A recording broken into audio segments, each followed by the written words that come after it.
matters. Hi, my name is Julio Carrillo, and this is the 1% Podcast. That was a great event. Stay tuned for the next episode, guys.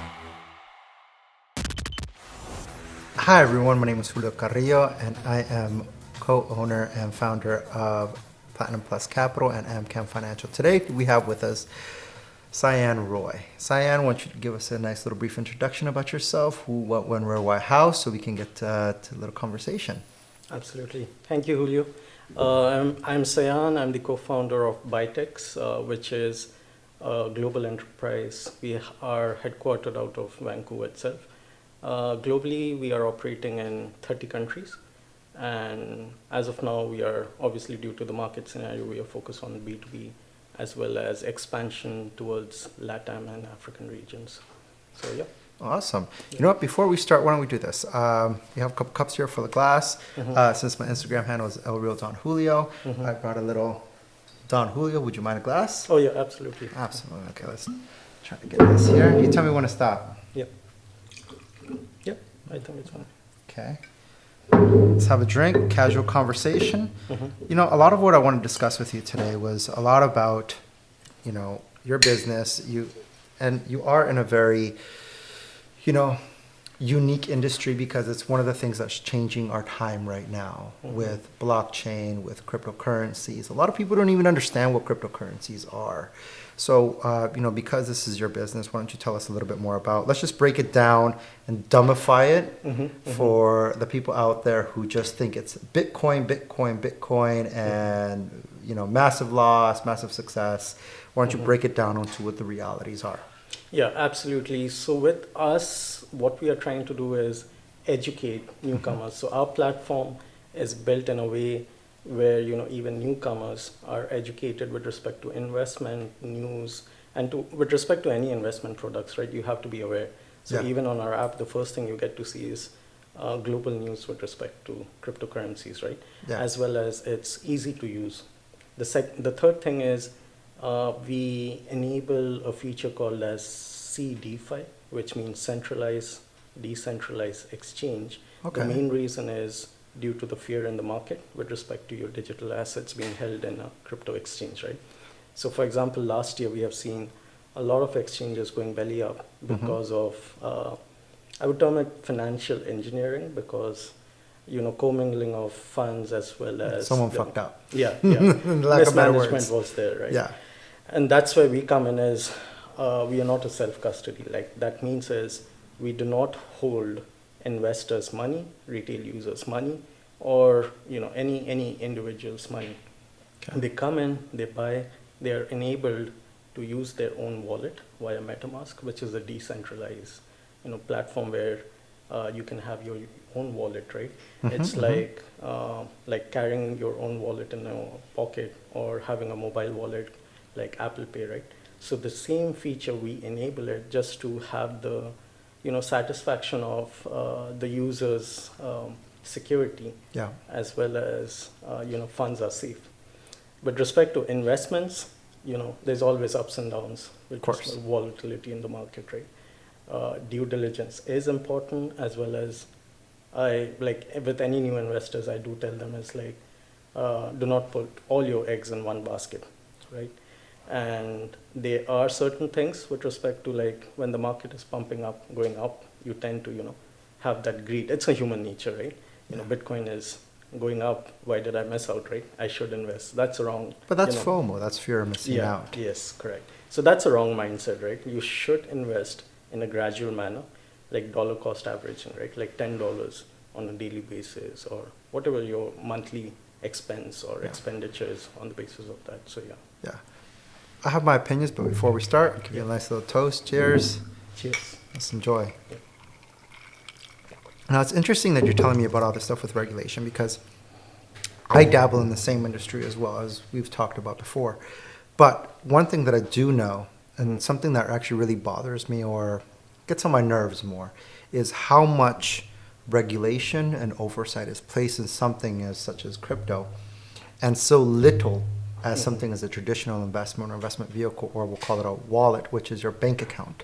Yeah. Like a lot of that, there's no oversight on it. Absolutely. There's fractional banking. There's all these different investments and vehicles and fees and fuck you pay me kind of mentality. Yeah. Like it used to be where a bank used to come into your life and they were where you gave them money. Now it's give me money. Exactly. And I think that in exchanges, which is another form of we'll call it a digital bank, right? Another place to put your money in, take your money out, but kind of like what you were saying with your own wallet in the back of your pocket. Yep. We just have more control. You are in an industry that is very, very unique because it is an emerging industry. And when I say that, I'm more specifically talking about it's a wild, wild west. Absolutely. You're learning the rules as you go. There's a couple lessons I've always learned in investments, which was there's two people that always get paid, the government and the bank. No matter what. No matter what, right? Yeah. And it's just when we talk about investments and gradual investments, I mean, honestly, in the last, we haven't even been on for a couple of minutes, and you probably gave more valuable information than whatever banking manager that I've ever had at a bank. They just give you the same old bullshit of safe investment, but there's no return. My understanding of investment is you give me money and I'll give you a return. Yeah. Simple, right? Simple. Yeah.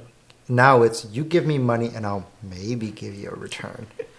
And then but in our industry or in the crypto or in the forex or in this new world that we're living in, which is great because it allows guys like you who I'm sure built your business with blood, sweat, and tears. It didn't happen overnight. I think you mentioned that you started your business back in 2014. Yeah. So with crypto, that was the first, I was given this idea of crypto in 2014, right? When Ethereum was coming out, Bitcoin was, incepted, as well as that's when, we came to know about the exchanges such as ByteX and, the OGs, I call them, right? Okay. Those who are in trouble right now with the regulations, right, in US. So that was 2014, and fast forward. So back then, I just started working, right? And that's when my first investment came into Bitcoin. Back then, I called it on-off ramping. Like what it means is how to buy Bitcoin, right? Okay. So if you want to buy gold, you can just go to a gold shop or anywhere, right? Yeah. And buy maybe what hallmark, certified gold or anything, right? But with Bitcoin, you had to go through various multiple channels. There was lots of scams, you couldn't verify if you're really buying it, right? Correct. And it was really, really, really new. So what I did was I started mining back then because I have this fear of trusting people as well as, and during the internet scenario, right, there were a lot of scams, right? So, and the same thing I treated with blockchain is everything starts with a scam, right? And then you tend to filter out and iron things out, and then people learn the hard way, I would like to say, right? For sure. And so the same thing happened in the blockchain space also, and I started mining around 2015, 16, 17, I scaled it up, got an Alienware via which, they have powerful GPUs, was mining out of my own, bedroom. And then, the landlady comes up and says, Sayan, I don't know why since the day you have come in, my electricity bill is shooting up. So you're just hustling the system. You know what? A lot of what you're saying, I genuinely resonate with because a lot of every business that I've ever been involved with started, took a part of, failed, always came from some sort of inner grind, right? Just because for me, growing up, I mean, we're roughly close to the same age, but growing up, we didn't have the same opportunities as now. The internet wasn't as powerful as it was today. And that has its benefits. It has the benefits as we're more interconnected, but we're more interconnectedly fucked at the same time because everybody is after that fucking dollar. And they will say anything and do anything and don't understand the simple concept of hard work. There's a lot. I'm a big proponent for alternative investments and going into this field, of course. But for me, it's more based off of how are we going to make it now? I mean, who would have thought, 5 years ago that Elon Musk was going to be in Tesla? And then all of a sudden SpaceX. And all of a sudden, Twitter. And now all of a sudden he's changing Twitter to some financial platform. I mean, Absolutely. it's such a rapid paced world now that I don't think that the traditional financial system really can't keep up with what we have. There's only one argument that I can actually make towards myself on that, and it's just that they just have more money. Yeah, and the support of the regulators, right? That's why they have more money. Yeah. So it's just how do you as an entrepreneur starting this business that you have as big as it's grown, it wasn't overnight and No. it wasn't easy, and there's a lot of personal and challenges that we deal with, like what's that mindset, because there's this bullshit understanding of how quick and easy it is. So let's kind of get into that. Let's talk about what that mindset is and what challenges you've personally faced, because I'm very certain your challenges are very similar to mine. We just don't really talk about them. Men tend to be more or less silenced for our endeavors or for our challenges. It's shut up and do it. Absolutely. You know, Absolutely. so yeah, let's hear about that, man. Yeah, so like around 2020, during the advent of COVID, right? I saw, like, in my workplace, people losing their job, and then it was my number, and I was fired off. I would say, like, I was given the pink slip in a brutal manner. In a Because- brutal manner, what did they do? Just shove you out the door? No, with me, like, I was working on pretty big projects, right? Like Universal Studios, like Nintendo, Okay. and what happened was, like, I was the first one to come to the office and the last one to leave, right? So that kind of like with me, if you are giving your entire dedication to work, right? It's like you're worshipping something, right? And you're also giving it in your sweat and blood. And then you're called in one morning, 7 o'clock, you reach your office, you're greeted near the door, your access has been taken, your laptop has been taken, and then, okay. They didn't here's even your let you in the check. door. No, Holy shit. here's your check, and yeah, severance pay. You know, that's the interesting thing about a job. A lot of, I'm going to go call it middle class workers, and there's nothing wrong with middle class workers. But I just think we're in a very unique era right now where the middle class workers, what was it, maybe 5-7 years ago, we got this woke industry, but I think people are now starting to wake up. Yeah. You know, woke was just trendy, but wake up is the actual word, right? And I think they're starting to see that job security isn't really security. Because really, I mean, we're going to talk about security as if something happens, you're able to have something to back you up. But if your job is your security and you get fired, then what's your backup? That's not really security. No. So okay, so you got fired. Yeah. They pretty much didn't let you through the door. Yeah, I waited till 9 o'clock because I was just introspecting, right? Yeah. I was at the parking lot and I was thinking, why me? And then I was like, okay, so let me look into the check. And it's like, okay, the figures looks great. So what should I do next? Because, time doesn't wait for anyone.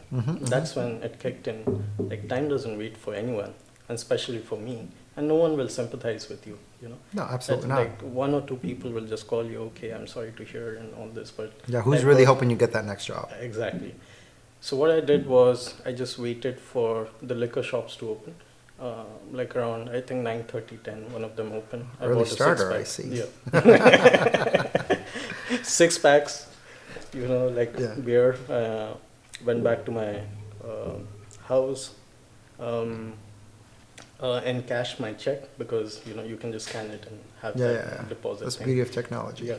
And then, invested like I think 60-70% of the money into crypto, and that was Okay. Bitcoin. Though I'm not a financial advisor, that was just at the moment I got lucky. Yeah. It went up. Right and- time, right place. Yes. And that's when I started to think about like more deeper into blockchain technology, Bitcoin. Bitcoin, I just term it as a holy grail of crypto because they set the path or the trend for what is happening in the blockchain industry. Right? If you look into the white paper is it gets into solving the problem with respect to decentralizing as well as minimizing the chargebacks as well as having an open record of your ledger or transaction. Correct. You can see like peer to peer Yeah. where the And that's a change- big misconception. People try to label cryptocurrencies, or they try to label the blockchain technology into money laundering or something like that. But it's actually more transparent than the current technologies they have. I'll give you an example. If we are trying to buy a company, let's just say a lot of what we do in business itself, it's data and speed, right?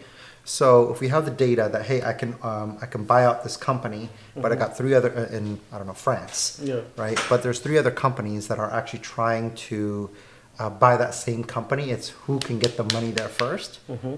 Blockchain, instant.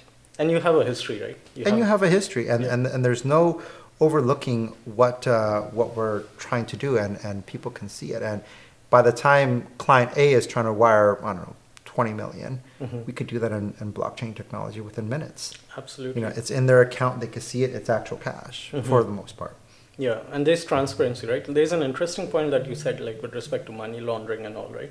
So even before Bitcoin or crypto or even blockchain, right, wasn't there, like there was money laundering, and of course, how was it facilitated? It was happening through, the big banks. Like, I don't need to name it, but it's all in the news, right? Why was HSBC fine? Why was JP Morgan fine? Why was Goldman? Yeah, all those stories tend to be very, very, very quiet, right? I think there was a story out in Mexico. I forget what they call him, but he was an Asian banker at HSBC, and I think they raided his house, and he had like $50 million cash. Don't quote me on it. Whether it was 50 or 30, it was some absurd amount of money. And he worked for a specific large institution. And those are the situations that kind of go quiet. Yeah. Those are the situations that, but I mean, guys like me and you, yeah, we get caught, we're screwed, we're fucked, right? But a little bit on that concept of regulation and where everything goes.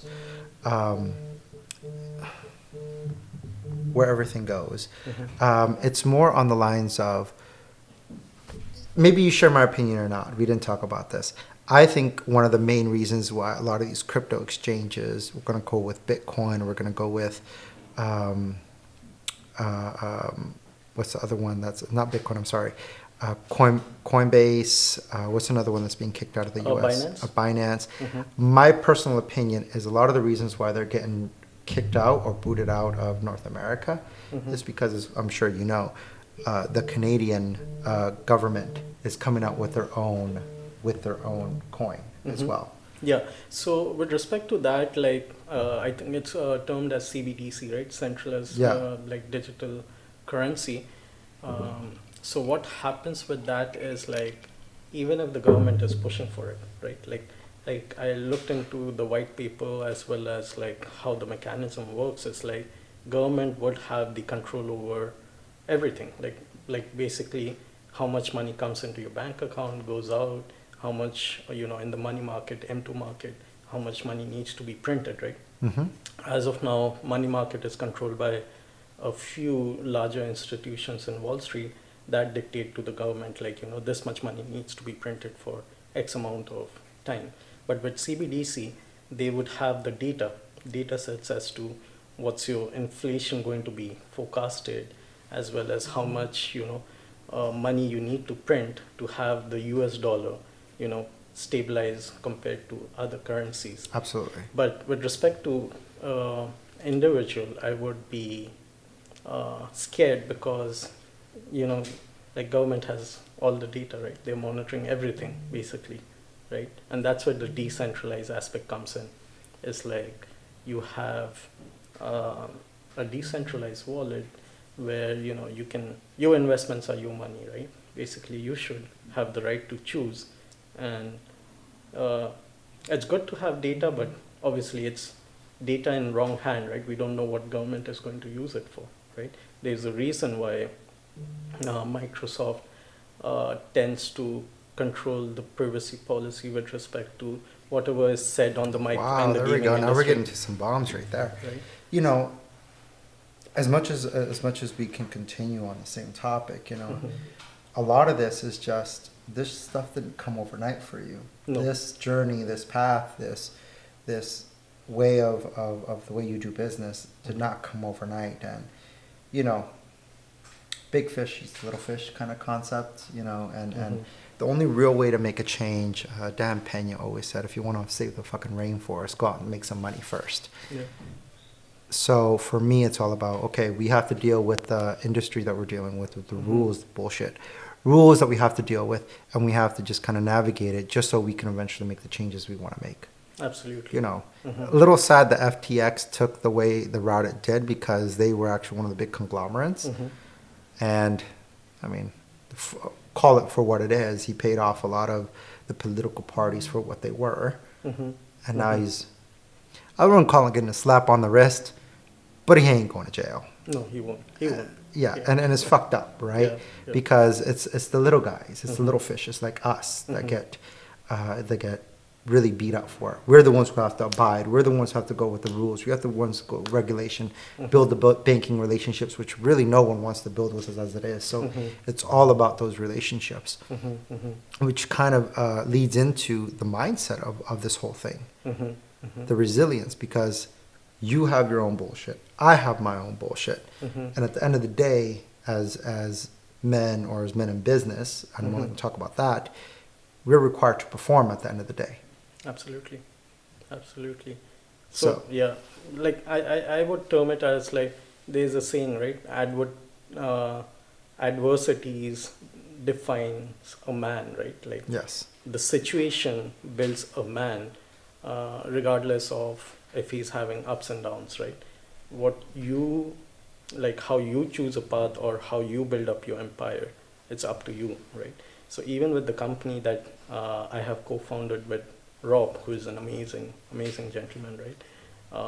I just follow his footsteps. Is like principles, right? With respect to principles, it's like, what are you trying to solve, right? correct. And what are we trying to solve is like, initially during COVID, what happened was industry was backlogged with payments, right? Banks weren't working the way it was supposed to work.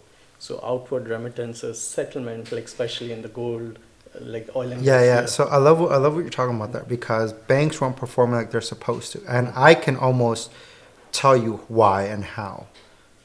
And it's not anything technical, and I'm gonna break this down to bare basics for me.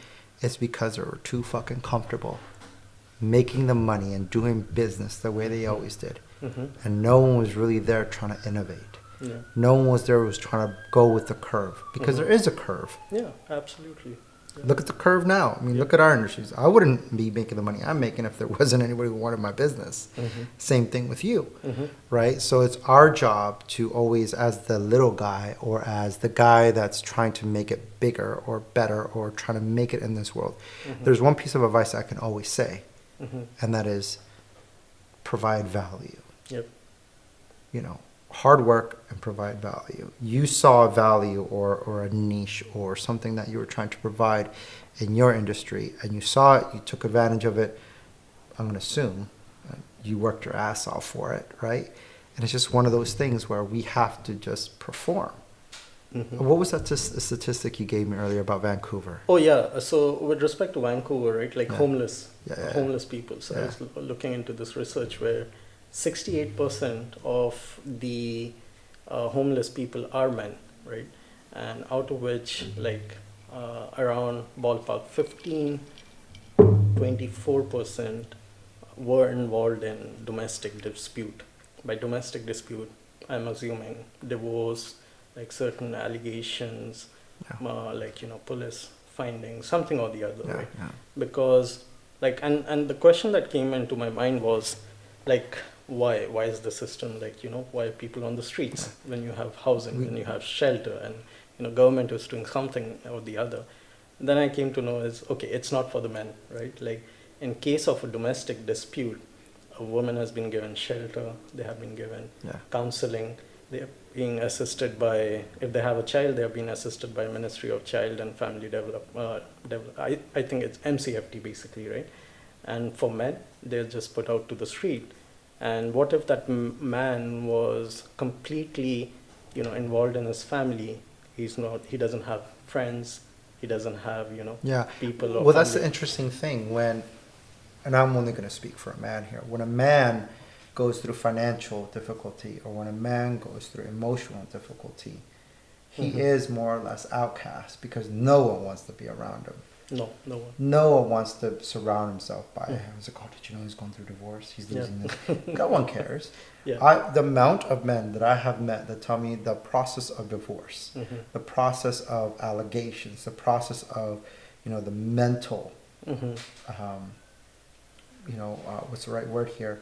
Just the mental difficulty it is to process all of this. It's fucking hard. Yeah, and there's no stopping to the allegation, right? There's no statute of limitations to all this allegation that comes directed towards the opposite sex, right?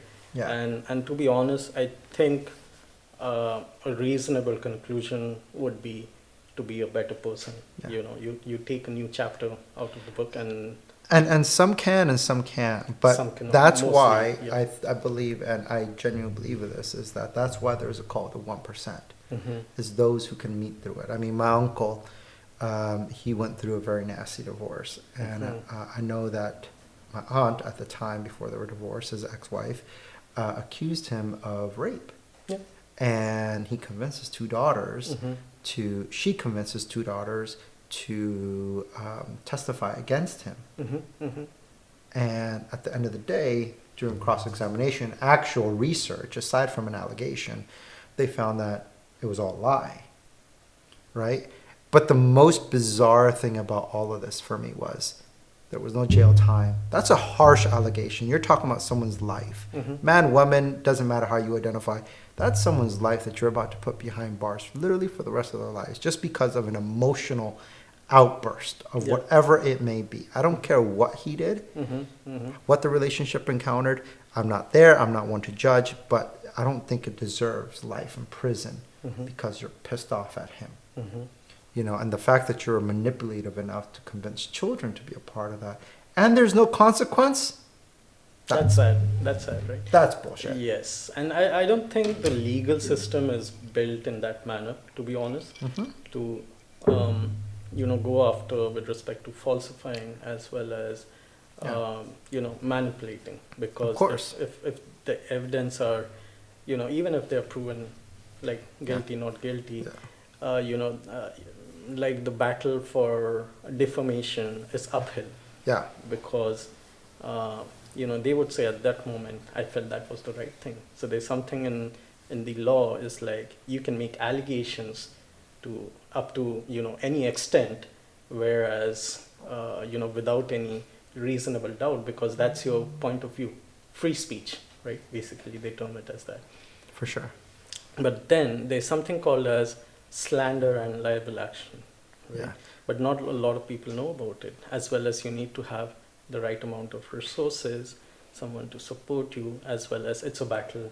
Absolutely. Again, right? And at the end of the day, it's a lot of the guys that go through that go through the major consequences. But at the same reflection, I think that's one of the most beautiful things about being a man, is that you're able to take that pain, the suffering, the heartache, the challenge, and if you are strong enough, not saying all men are, but those who are, and learn to overcome it, that actually makes you someone stronger and someone better for your life.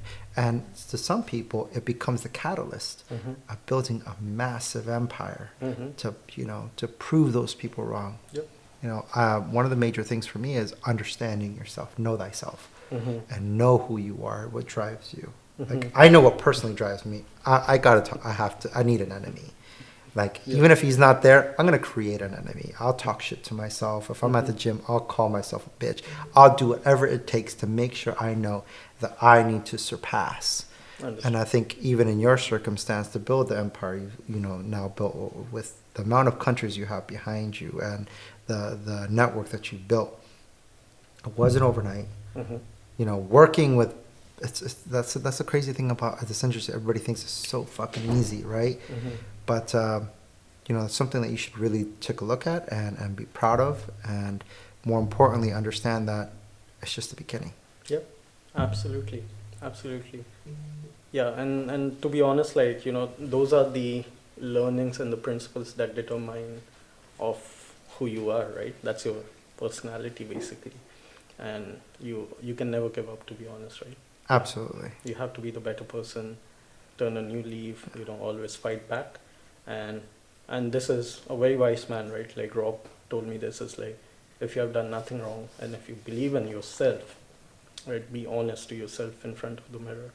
If you have done nothing wrong, like, and even if you're fighting battles, it'll, reap certain benefits to you sooner or later. Absolutely. Yep. One of the things we were talking about was a lot of the mental health as an entrepreneur, and I think that's really important because, again, going back to this digital currency, crypto kind of world, there's a lot of obstacles that you and I kind of go through. I'm not even talking about me, more you, because you actually run an exchange and you have to deal with so many different regulations with so many different countries. Like I told you before, I have my bullshit, you have your bullshit, but at the end of the day, one of the most beautiful things about, our journey is that we grow. I want to kind of talk about your emotional control and the things that made Sayan. Like you weren't made this way. You were, there was a lot of different parts and experiences in your life that kind of brought you to be who you are today. I mean, you got fired. That was a little fucked up. But the catalyst to your current business today. But let's talk about some of personal challenges and just that challenge of being an everyday entrepreneur working man and some of those characteristics, because I think we can really expand on that subject, and I think you and I can probably share some similar stories. Absolutely. And I feel like mental health is of utmost priority for us as an entrepreneur as well as being a human, right? Like you get to see like so many mental health advocates coming up nowadays, right? Yeah. But I call those money grabbers. Like you just want money. Fuck you and your charity, okay? There's no fucking way. All these things about, mental health. Yeah, I get it, and I'm a proponent of it, but I think you can agree. No one fucking cares. To be honest, yes, because as civilization evolved, right? Yeah. Society also has evolved. Like, to be Correct. honest, right? Like there was not much education about mental health, why people go crazy, why is there certain dependency on drugs, why there is anxiety, and it's all due to the societal changes as well as we being human. Yeah. We haven't been able to adapt to it to such an extent where the society also supports us as well as the system also helps us. Yeah. So there's a bit of a mismatch in this kind of a scenario where, if someone even screams out like, I need help, I really need help, what's the system gonna do? If, for example, I'm just taking man because I can speak for a man, right? Yeah. If a man comes out and says like, I'm having so and so issues and I need help, how many people will, come out to him, even if he posts something on social media, right? Whereas someone else... You'll get a lot of sympathy, but you won't get fucking help. No. And you know what? That might be a little bit of a stretch. There might be some people that are so sympathetic that they'll reach out and try to find you the help. But at the same time, I'm going to give a really extreme analogy, which is, a long time ago, we'll go our great-grandparents or my grandparents' generation. We'll go maybe a couple steps back as well. They were fighting for their lives. The amount of depression back then is nothing close to what it is today. Yeah, and a lot of it is just because I genuinely believe the generation that is growing up today, and I'm not talking about millennials, and just in general, because there are a lot of people my age that I'm shocked that they are where they are. And it's just overprivileged. It's just over caring, and it's just the simple fact that they did not have that firm hand that they needed to have, especially in North America. Go anywhere else in the world. It's different. It's completely different. Yeah. There is a male or masculine role model, a feminine role model. Absolutely. However you want to break it down. you know, and there is that balance, we'll call it. And that's the only genuine balance I believe in. Not the work-life balance. Like, I don't know what your opinions are on that, but fuck work-life balance. The only balance I care about is the balance in my bank account at this point. There's no such thing as work-life balance. There's no, oh, you're a multi-billion-dollar entrepreneur, but you're also a great family guy. No.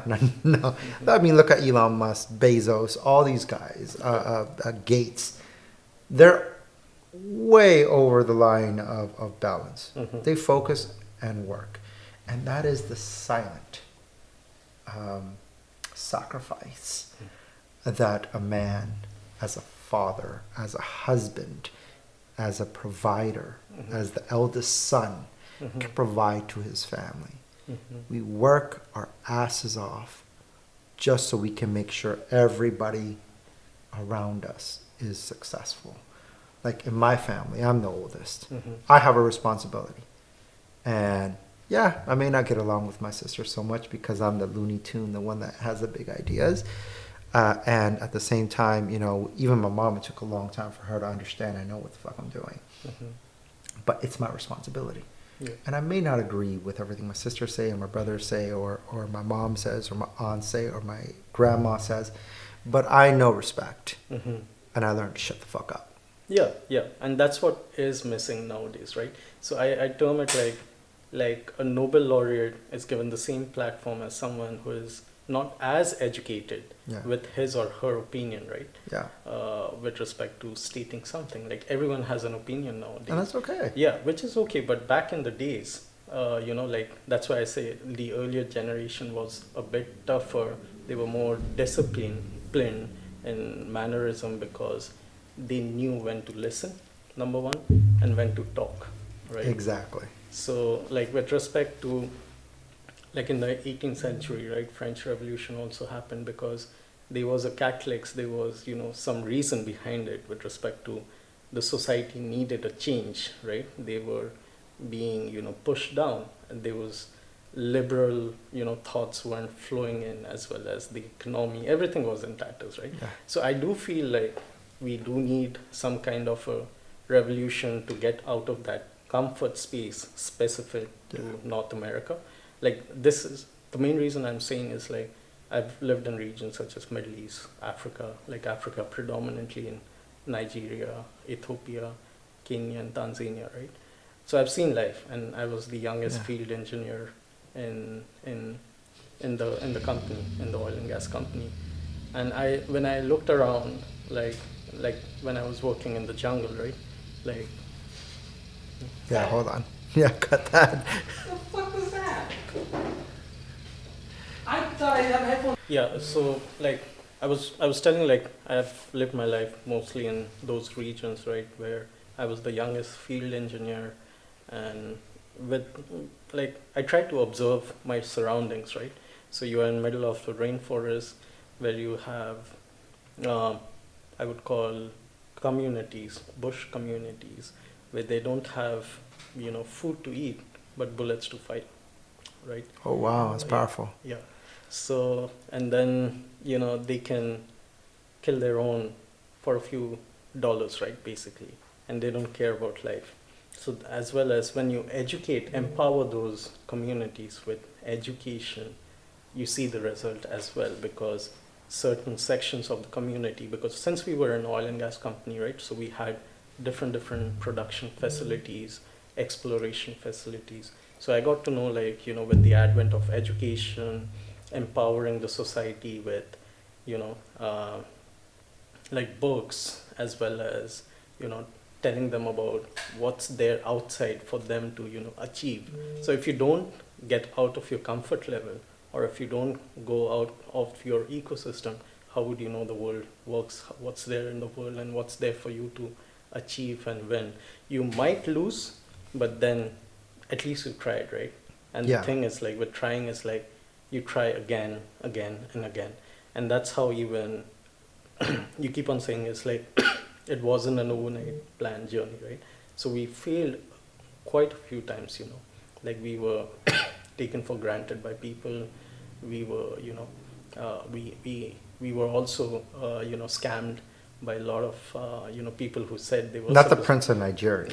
Not No. the prince. It was the Maharaja of India, I would say.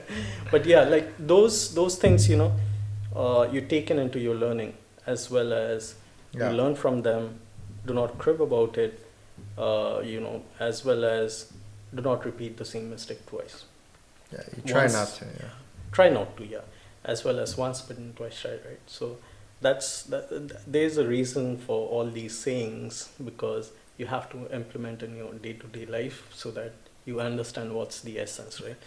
Yeah, and I think that's the challenge in most cases, is finding that ability to understand that things don't happen to you but for you, and understanding that this point in your life, now I'm pretty spiritual myself, and I do believe things come to me when they're supposed to, how they're supposed to, and that I think is hard, because some people bitch and complain and moan and groan about, oh, I didn't get what I wanted, well, Yeah. fuck off. Yeah. You know what? Why don't you take a step back, be really objective? Like in trading, you have to learn how to be super objective. You can't emotionally trade. No, If you're too absolutely. happy, Yeah. you lose. If you're too angry, you lose. Yeah. You have to be right, center, in the middle. You Absolutely. cannot be left or right. You got to be able to make that decision and stick to the strategy, stick to the plan. Yeah. And I think that's one of the hardest things it is about any generation in itself, is to learn that and to understand that, and to learn the lessons and to see the lessons, and then, Yeah. and then to be able to not try to make that same mistake again is incredibly hard. For me, one of the most dangerous people, I consider myself a fucking Olympic athlete in my business. That's my mentality. I'm going in this because I know I'm fucking training, and I don't give a fuck about what anybody's opinions are. If you think I'm crazy, if you think what I'm doing is a scam or whatever, I don't give a fuck what your thoughts are. If you don't fuck with me, you don't fuck with me. Guess what? I'm not gonna fuck with you. And that's simple for me. But for me, it's all about trying to be reflective on those failures. And I have not had one success that was not met with some sort of failure. And I would almost argue that any successful person has not met some sort of failure before some sort of major success, in any industry. So for me, it's all about trying to get this message out to people. Like, we live in a unique world. Today was August 1st, 2023, where we can get any information we really wanted to. There's not my story or your story or any story from anybody else of what's the road to success. If I were to ask you now, what's the road to success? I almost know it. It's just hard work and discipline, consistency, right? You have to be courageous enough to take that leap of faith. You have to be consistent enough to put in the work. And more importantly for me, you just have to be disciplined, and you have to be, what's the right word here that I want to say? Focus, maybe? I think there's that underlining word of focus, yes, but trying to eliminate that fear, try not to give a fuck about the opinions of others, because at the end of the day, it's almost like we live in the big word right now with this Andrew Tate thing going on is the matrix, right? And I kind of believe that, but I believe you create your own matrix. Imagine if you were your own Neo. Sayan was his own Neo, and you were your Neo, and you can bend your own reality to the way you want it to. What's stopping you? That's why they say mind is a powerful thing, right? Absolutely. So you have to be mentally strong, as well as Absolutely. focus and try. And you have your agents coming after you. Yes. You have the architect. Yes. Our job is to try to get to that fucking architect and tell him we better not meet again. Yeah. That's one of my biggest things. There's no secret recipe. There's nothing you or me or anybody else can tell you online that can tell you, hey, this is the recipe. I've heard it 1,000 times. The difference is I'm willing to listen. Are you willing to listen? It's not that crazy. True. I believe in working out. I believe in working hard. I believe in staying consistent. I believe in putting in the work. I believe in no distractions. And you know what? I'll tell you this. I think one of the most challenging things about being an entrepreneur is saying no. Yes, I call it the vitamin N. The what? Vitamin N. N for it's like vitamin C and Yeah. E. So Okay. vitamin N. And you know what? Saying no to parties. Yeah. When your friends are, you're 32? Yep. 32? Saying no to those parties. Mhm. Saying no to, trips. Say no to girls, women, whatever. Say no to really everything that looks fucking fun. Because there are plenty of women that I know that date guys that are my age, and I'm 37. There are plenty of women that I know that date guys my age, and they tell me, oh, he's just trying to get his life right. And I'm thinking, what the fuck? He's 37, bro, and you don't got your shit together? Your job as a man is to have your shit together so you can provide, regardless on what scale that is. And based off of that scale is the type of woman you need for your life. My personal opinion on that one. But and if a woman can't vibe with my lifestyle or the way I work or doesn't understand that that's the way I operate, It's a deal breaker. absolutely. Yeah. There's one thing you will not break from me at this point in time in my life. That's my vision. And it's an interesting concept. I heard Jeff Bezos talk about it, and which was you have to be stubborn and flexible. You have to be stubborn enough to not let go of your vision and your dream, but flexible enough on that journey. Absolutely. Because the journey changes. And there was no way I am where I am 2 years ago. And I had to learn how to pivot, I had to learn how to move, I had to learn all these different concepts about business that and again, that's the journey. That's the fun of it, right? That's the thing that kind of builds us as men, gives us our own ego. Yeah, and absolutely. But I agree with all the points that you have mentioned, and the main aspect for me is also respect, right? And having that kind of a respect for your partner as well as your partner has for you in the journey. You like with any human being, right? We are no two similar kind of person, as well as I give this example pretty randomly. It's not all 5 fingers of your hand are the same size or the same length, Yeah. right? But you need all 5 of them to function properly, right? That's a really great example. And the same thing goes with humans or couples, right? Even partners, right? You need to have that synergy with respect to bonding, respect, as well as both of you are challenging each other to grow in a relationship, right? Whatever is happening in the outside world, they'll be always ups and downs, right? No one's life is perfect. Even the richest man in the world, right? No one's life is perfect with respect to any aspect. There are ups and downs, there are disagreements, there are difference in opinion, but at the end of the day, you should respect each other as well as, grow. Well, one challenge on that. I think men value respect. Women need a different type of love. You can respect a woman, but I think women need a different type of affection. Our form of affection is respect, absolutely. When we take out our family for a massive dinner, provide whether it's material or non-material, that time for us we want respect in our house. We want respect for what we say. We want it doesn't matter how stubborn or a boss bitch she can be. Every woman, I genuinely believe, will submit, but they'll only submit to a man who she deems worthy of submitting to. And that is the game in a man's world. We have to work our asses off so we become worthy of that respect, worthy of that submission. It's not just, I'm a man and I'm high value and I make this money. No, that makes you a bitch. Because you clearly have a massive ego and you do not know how to control your emotions. Absolutely. And this reminds me of an example. I'm reminiscing my past, right? When I was back in my undergrad years, as well as even during my graduation, right? Hold on. Go back in the past. So what happens is like, if you look into the other gender, right?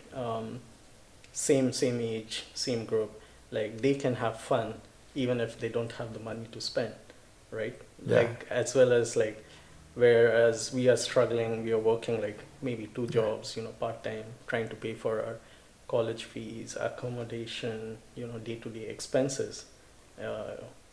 In scenarios, this is specific to in scenarios where your family is not like that cannot support you. That Yeah. doesn't mean like financially support you, but Yeah. they're behind you, right? Whereas in the other case scenarios, like the other gender can go to free parties, Yeah. enjoy. I have to buy the yacht. You can get invited. Yeah, So that's my concept of saying it. Like I had to pay for that yacht. exactly. And what my mindset back then was, it's my hard-earned money, right? Of course. If I need to enjoy it, I really need to earn certain, amount to enjoy with myself first, with my friends, and then comes, then I need to show it off to the other world. But that's not an option for me, right? Yeah. First is family, friends, and myself, right? Those are the things that, Oh, I would almost challenge you on that. yeah, I would almost say you have to worry about yourself first, because without your own self-love or your own self-respect, then how can you take care of your family? Oh yeah, that's what I said, right? Enjoy yourself first. Okay. Yeah, enjoy yourself first, and then you go out. But those are the first things that encompass. Absolutely. So yeah. And I get it. Like I said, I'm the oldest in my family, so I know 100% fact that my sisters and my brother, who's mentally disabled, challenged, however you want to phrase it, or whatever terminology that's not going to get me fucking canceled. But I love them all to death. I love them all to death. So I know it's up to me. And I think you could tell me if you've ever had this feeling before, deep rooted. Like for me, I knew since I was a little kid, I'm the one. I'm the fucking one that's going to make it. I'm the one. And I think having that feeling or state of mind really defines who you are as you grow up, because the scary ones are the silent ones. Absolutely. The horrific, fucking crazy ones are the ones that they know they are, because there's nothing that's gonna stop them. Like I'm fucking that guy, and I'm that guy in Thriller.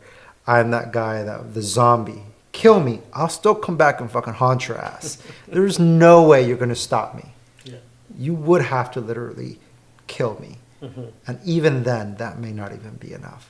Because I'm so focused and so dedicated and so just laser pointed. When I talked about an Olympic athlete, this is what I think about Olympic athletes. I think Olympic athletes are the guys who, or men and women, who train for 4 years, with no applause, no love, no support, just a coach.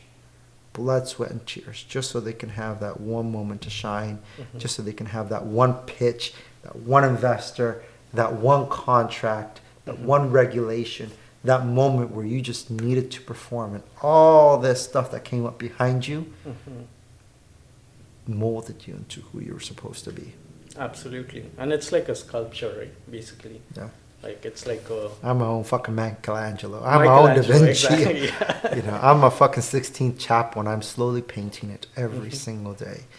And I'm waiting for the day where I can just sit back and enjoy my own piece of art. Absolutely. And that's how it's supposed to be, right? Like, Yeah. and that's how the journey should be, where you can, reminisce as to what you were and what you are. Yeah. But I'm not sure how much time we have left, but it's just one of those things where that's where the team comes in place. That's where the people who you surround yourself with come in place. Absolutely. Like I'm sure you have a big, large team behind you. For me, it was very challenging because I got stuck in the wearing many hats, and I got stuck in trying to micromanage my own success because only I can do it. I haven't had this much success since the day I decided to delegate and the day I decided to hire a team. Let these guys do this, let those guys do that. All right. And that's probably one of the hardest things. Yeah. Yeah, but with that, as a businessman or an entrepreneur, you do have challenges because when you tend to delegate work, they might not be up to your level of commitment, right? Absolutely. And today was like, I was just having a conversation with my other co-founders, like, they're like, Sayan, why aren't they, working to the level that we expect them? And it's been months with respect to the functionality of the product, right? Well, that's an easy And I was answer. like, yeah, because that's not their product as well as it's not their company, right? Yeah, it's not theirs. Yeah. They're just an employee. And you have to, it's like in back in the days, how do I say it, like bullock carts, like you had to whip the bullock carts to sway, or like it's like riding a horse, I would say, right? You need to show the direction to the horse, where it needs to go. And the Absolutely. same way with your employees, or even with delegating work, you Yeah. set an expectation, accountability, as well as having some kind of a win-win situation for all the parties in question, Yeah. right? Well, that's where HR would come in place. Like, my idea of HR is, you do have to hurt cats a little bit, but everybody has a different incentive. Mm-hmm. If I have a more family-oriented incentive, you can't throw money at me. No, absolutely. You not. probably have to throw more vacation time at me Yeah. to spend time with my family. Mm-hmm. But let's just say I was super ambitious. You may have to throw position at me. Yeah. So you have to, like, it's not just as uniform as it used to be because everybody thinks they're fucking special nowadays. Yeah. But that's part of the chess game that you have to play as an owner, as a founder, or as a leader in your industry. You have to know how to move those pieces. Absolutely. Elon What Musk is motivates? genius at that. I don't give a fuck what anybody thinks. He's a genius at that. Mm-hmm. He knows how to handle his business. He knows how to handle his people, Mhm. and he's a genius marketer at that. But going back to a little bit about your business, so it's just all about, for me, is I really admire what you've built. Mhm. I really admire the network that you have right now, and I mean, hopefully next time we're sitting here, I'm talking to next publicly traded company all over the globe, right? So, yeah, it was really a pleasure talking to you, and a really big pleasure meeting with you. I think there's a lot of synergies and vibes, and as the old saying goes, real recognizes real. Mhm. And so, I wish you nothing but the best of luck, and hopefully in a year or two we come back and have this conversation. You could tell me how you took over the globe. I would say maybe in a 6 months period. Oh shit! 6 months you're taking over the globe. All right, Illuminati status. Got it. Yeah, you never know, right? And like it was a pleasure to meet you as well. Learning about your journey as well as what you have done is also commendable, right? In a short span of time. Yeah. So You're yeah, a beast, man. Yeah, it's like And anybody who says anything different will take a suck a fat one for all I care. yeah. So yeah, nice. Like the conversation also went in really well. So Yeah. it was all good. Well, let's do some work together, man. Yeah, absolutely. Pleasure Thank having you. you, man. Yeah, thank you. Nothing else matters. Hi, my name is Philip Carrillo, and this is the 1% Podcast. That was a great event. Stay tuned for the next episode, guys.